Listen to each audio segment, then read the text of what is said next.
달콤한 말씀, 행복한 하루. 오늘 함께 나누실 말씀은 출애굽기 5장 1절부터 21절까지 말씀입니다. 그 후에 모세와 아론이 바로에게 가서 이르되 이스라엘의 하나님 여호와께서 이렇게 말씀하시기를 내 백성을 보내라. 그러면 그들이 광야에서 내 앞에 절기를 지킬 것이니라 하셨나이다. 바로가 이르되 여호와가 누구이기에 내가 그의 목소리를 듣고 이스라엘을 보내겠느냐. 나는 여호와를 알지 못하니 이스라엘을 보내지 아니하리라. 그들이 이르되 히브리인의 하나님이 우리에게 나타나셨은즉 우리가 광야로 사흘 길쯤 가서 우리 하나님 여호와께 제사를 드리려 하오니 가도록 허락하소서. 여호와께서 전염병이나 칼로 우리를 치실까 두려워하나이다. 애굽 왕이 그들에게 이르되 모세와 아론아 너희가 어찌하여 백성의 노역을 쉬게 하려느냐. 가서 너희의 노역이나 하라. 바로가 또 이르되 이제 이 땅의 백성이 많아졌거늘 너희가 그들로 노역을 쉬게 하는도다 하고 바로가 그날의 백성의 감독들과 기록원들에게 명령하여 이르되 너희는 백성에게 다시는 벽돌에 쓸 짚을 전과 같이 주지 말고 그들이 가서 스스로 짚을 줍게 하라. 또 그들이 전에 만든 벽돌 수효대로 그들에게 만들게 하고 감하지 말라. 그들이 게으름으로 소리질러 이르기를 우리가 가서 우리 하나님께 제사를 드리자 하나니 그 사람들의 노동을 무겁게 함으로 수고롭게 하여 그들로 거짓말을 듣지 않게 하라. 백성의 감독들과 기록원들이 나가서 백성에게 말하여 이르되 바로가 이렇게 말하기를 내가 너희에게 짚을 주지 아니하리니 너희는 짚을 찾을 곳으로 가서 주우라. 그러나 너희 일은 조금도 감하지 아니하리라 하셨느니라. 백성이 애굽 온 땅에 흩어져 곡초 그루터기를 거두어다가 짚을 대신하니 감독들이 그들을 독촉하여 이르되 너희는 짚이 있을 때와 같이 그날의 일을 그날에 마치라 하며 바로의 감독들이 자기들이 세운 바 이스라엘 자손의 기록원들을 때리며 이르되 너희가 어찌하여 어제와 오늘에 만드는 벽돌의 수효를 전과 같이 채우지 아니하였느냐 하니라. 이스라엘 자손의 기록원들이 가서 바로에게 호소하여 이르되 왕은 어찌하여 당신의 종들에게 이같이 하시나이까. 당신의 종들에게 짚을 주지 아니하고 그들이 우리에게 벽돌을 만들라 하나이다. 당신의 종들이 매를 맞사오니 이는 당신의 백성의 죄니이다. 바로가 이르되 너희가 게으르다. 그러므로 너희가 이르기를 우리가 가서 여호와께 제사를 드리자 하는도다. 이제 가서 일하라. 짚은 너희에게 주지 않을지라도 벽돌은 너희가 수량대로 바칠지니라. 기록하는 일을 맡은 이스라엘 자손들이 너희가 매일 만드는 벽돌을 조금도 감하지 못하리라 함을 듣고 화가 몸에 미친 줄 알고 그들이 바로를 떠나 나올 때에 모세와 아론이 길에 서 있는 것을 보고 그들에게 이르되 너희가 우리를 바로의 눈과 그의 신하의 눈에 미운 것이 되게 하고 그들의 손에 칼을 주어 우리를 죽이게 하는도다. 여호와는 너희를 살피시고 판단하시기를 원하노라. 아멘. 바로는 우리가 잘 아는 이집트의 파라오입니다. 그는 세상의 왕이며 동시에 하나님의 자리를 탈취해 세상의 신으로 존재하기를 원했습니다. 모세와 아론이 바로를 찾아가 하나님의 말씀을 전했으나 그는 하나님이 누구인지 자신은 알지도 못한다며 하나님의 명령을 단번에 거절합니다. 그에 반해 바로의 명령은 애굽의 감독관들에게도 그리고 이스라엘인들로 구성된 중간 관리인들에게도 즉각적으로 시행됩니다. 진짜 왕 하나님과 가짜 신 바로의 대결 구도가 시작된 것입니다. 현재의 결말만 놓고 보면 바로 왕의 완벽한 승리로 보입니다. 그는 하나님의 말씀을 단번에 거절했지만 바로의 명령은 사람들로 하여금 단번에 시행되고 있기 때문입니다. 바로는 여호와가 누구인데? 라고 묻습니다. 이것은 달리 말하면 이 세상에서 진정한 통치자가 누구이냐? 라고 묻는 것과 같습니다. 바로 왕은 그것이 바로 자기 자신이라고 말하고 싶은 것이죠. 마치 그 누구도 바로 왕의 권위에 도전하지 못할 것처럼 보입니다. 그의 권력이 막강해서 하나님조차 그를 막지 못하는 것처럼 비춰지고 있습니다. 실제로 모세와 아론 그리고 이스라엘인들로 구성된 중간 관리인들이 바로를 찾아가 요청했지만 모든 요청은 거절되고 그들은 좌절할 수밖에 없었습니다. 거절했을 뿐만 아니라 더욱더 가중한 노동을 부여했습니다.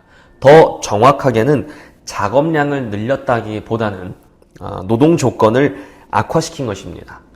이것을 통해 바로는 이 세상의 최고의 권력자는 바로 자기 자신이라는 것을 말하고 싶은 것입니다. 역사를 주도하는 것이 자신이라는 것이지요. 너희가 편하게 일을 하고 싶다면 의지해야 할 것은 너희의 그 여호와 하나님이 아니라 바로 나 바로 왕이다 라는 말을 하고 있는 것입니다.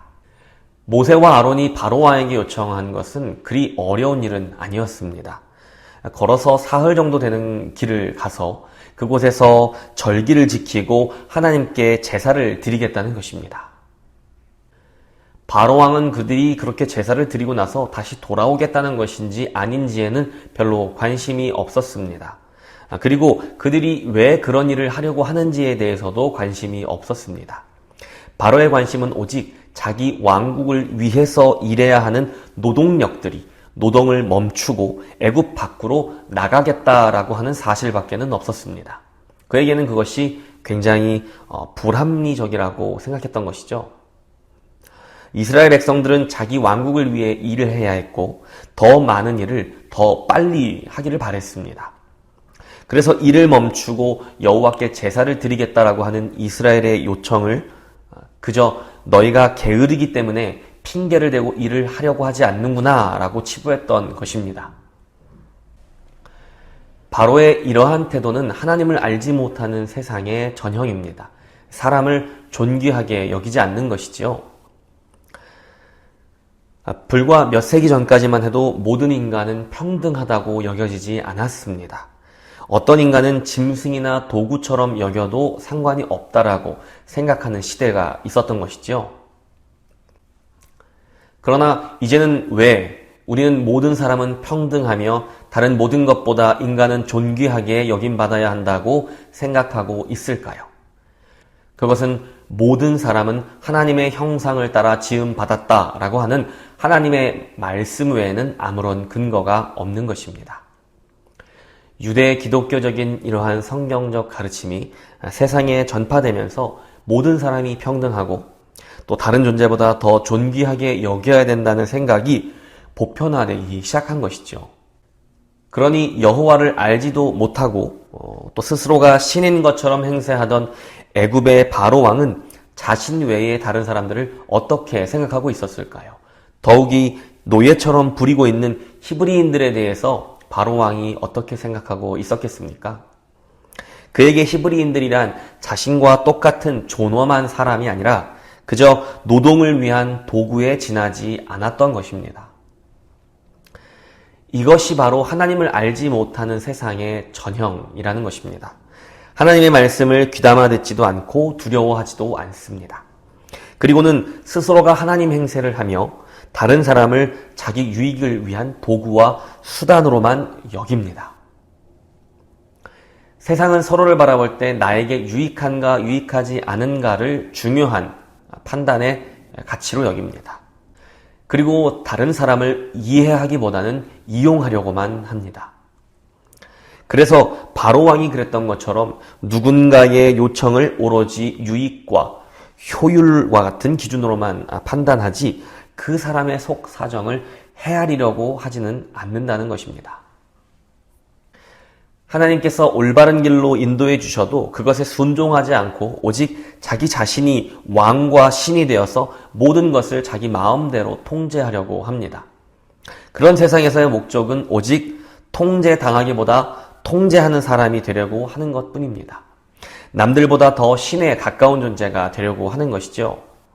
모두가 이 시대의 바로 왕이 되려고 하는 것입니다. 안타깝게도 오늘 우리가 살아가는 세상은 여전히 애굽의 바로 왕이 다스렸던 것과 조금도 다르지 않은 모습으로 우리를 몰아가고 있습니다. 바로 왕의 방식은 효율적이고 또 실리적입니다. 내가 유익을 얻으려면 바로 왕의 방식으로 해야 할 것만 같습니다. 세상 모든 사람들이 그런 방식으로 살아가기 때문에 나 역시 그 방식을 거스르는 것은 무모하며 또 무의미해 보이기까지 합니다. 우리는 매일 이 시대의 바로 왕들에게 눌리고 치이며 좌절을 맛보고 살고 있기 때문입니다. 절대로 그 권세를 이기지도 거스르지도 못할 것만 같습니다. 반면 하나님의 말씀은 세상에서 단번에 거절당하고 무시당하기 쉽습니다. 그 말에 아무런 능력도 없는 것처럼 느껴질 때가 얼마나 많은지 모릅니다. 그러나 성경이 우리에게 말해 주시는 것은 그것이 사실이 아니라는 것입니다. 역사의 주관자는 오직 하나님 한 분뿐이시고 이 세상에서 왕노릇하고 신노름을 하는 모든 권세는 하나님의 역사 앞에 반드시 무릎 꿇게 될 것이라는 사실입니다. 오늘 본문이 보여주는 것은 그 누구도 바로의 권세를 막아내지 못한다는 것입니다. 바로는 막강해 보입니다. 그러나 이러한 강철 같은 권력의 모습은 출애굽기의 기자가 의도적으로 강조하고 있는 것입니다. 왜냐하면 바로 왕의 이 강철 같은 권력이 강조되고 강조될수록 마침내 하나님의 심판이 임할 때의 그 충격이 훨씬 더 강해지기 때문입니다. 수많은 구약의 선지자들이 그랬던 것처럼 출애굽기 역시 이스라엘 백성들에게 알려주고자 하는 것은 바로 이것입니다. 역사를 주관하는 분은 하나님 한 분뿐이며 그분의 역사를 거스르려는 세상의 그 어떤 권력도 하나님의 심판을 극복하지 못할 것이라는 사실입니다. 오늘 바로왕의 저 오만하고 단호한 불순종은 곧 하나님의 10가지 재앙을 통하여서 그 비참한 대가를 받게 될 것입니다. 바로와 바로의 왕국은 비참하게 무너질 것이고 이스라엘 민족은 애굽을 빠져나와 하나님의 계획을 이룰 것입니다. 역사는 언제나 하나님의 뜻대로 흘러갑니다. 예수님 시대의 바로왕의 역할을 하는 것은 로마의 카이사르였습니다. 그 역시 스스로를 신으로 여기고 자신을 위한 성전을 짓는 것을 즐겨 했습니다. 그에 비하면 우리 예수님은 너무나 초라한 모습이었습니다. 하나님의 계획은 무시당하는 것처럼 보입니다. 심지어 예수님의 제자들도 예수님의 방식을 선호하지 않았고 예수님을 꾸짖었으며 그분을 배신했고 그분을 버리고 모두가 도망쳤습니다. 예수님의 방식이 너무나 비효율적이고 유익해 보이지 않았기 때문입니다. 역사는 바로 왕의 방식, 또 카이사르의 방식대로 움직이는 것 같이 보였습니다. 제자들은 하나님의 방식을 수용하려고 하지 않았고 그저 더 강력한 바로왕, 더 강력한 카이사르를 기대했던 것뿐이었습니다. 그러나 역사의 주관자는 하나님이십니다. 하나님은 바로왕의 방식, 카이사르의 방식으로 일하지 않았습니다. 하나님은 예수님을 죽음에서 다시 살리심으로 세상의 모든 권세들의 계획을 꺾으셨습니다. 효율과 이익을 우선으로 하고 다른 사람 위에 군림하기 위해서 서로를 도구로만 여기는 세상 권세의 방식으로서는 도무지 상상할 수 없는 방법으로 세상 권세를 이기신 것입니다. 역사의 주관자는 하나님이시기 때문입니다. 역사는 하나님의 방식대로 흘러가게 되어 있습니다. 예수님의 부활로 하나님은 다시 한번 이 세상의 진정한 통치자가 누구인지 확인시켜 주셨습니다. 그리고 그 사실은 이 땅에 우리 주님이 다시 오시는 때에 다시 한번 그리고 마지막으로 확인될 것입니다.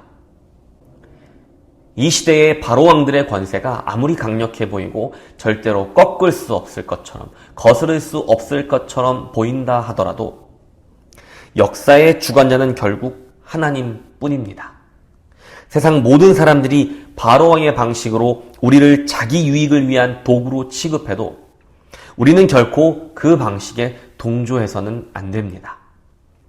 이 시대의 진정한 통치자는 오직 하나님 한 분뿐이시고 우리는 하나님의 말씀대로 그 방식대로 이 세상을 통치해야 할 진정한 왕의 자녀들이기 때문입니다.